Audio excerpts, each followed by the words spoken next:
Research and development অর্গানাইজেশনের উদ্যোগে বিমান মহড়া বা ফ্লাইট ট্রায়াল হবে উপকূলবর্তী এলাকায়। আর তার জেরে 6 দিন দক্ষিণ চব্বিশ পরগনা জেলার উপকূলে মাছ ধরতে যাওয়ার উপর নিষেধাজ্ঞা জারি করল প্রশাসন।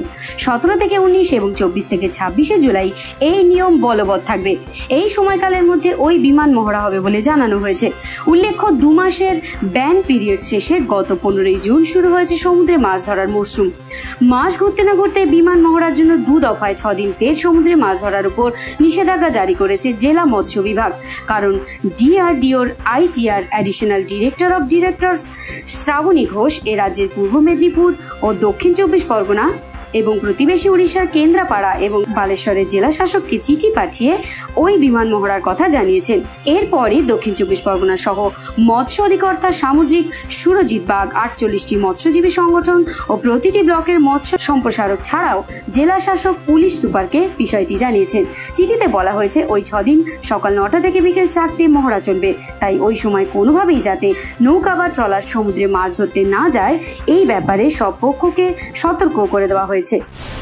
আমাদের কাছে মৎস্য দপ্তর একটা মেসেজ পাঠিয়েছে যে ওই 17 জুলাই থেকে 19 জুলাই এবং 24 জুলাই থেকে 26 জুলাই এই 6 দিন আমাদের সমুদ্রের উপকূলের যে কাছাকাছি যে ট্রলারগুলো থাকে তাদেরকে মানে যেতে না বলেছে এই কয়েকদিন। তার কারণ হচ্ছে ওই ডিআরডিওর একটা হচ্ছে ফ্লাইট ট্রায়াল, যেটা হচ্ছে বিমান মহড়া ওরা একটা করবে। তার জন্য ট্রলারগুলো যাতে ওই কাছাকাছি না থাকে তার জন্য হচ্ছে এই নিষেধাজ্ঞাটা। তবে এখন একটা ভরা সিজন, তারপরে আমাদের হচ্ছে 15 জুন থেকে মাছ ধরতে সমুদ্রে নেমেছে, ভালো মাছও এখনো পর্যন্ত হয়নি।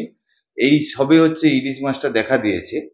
তো এখন যদি আবার সেই 6 দিন ফিশিং বন্ধ থাকে তো মৎস্যজীবীদের তো অপূরণীয় ক্ষতি।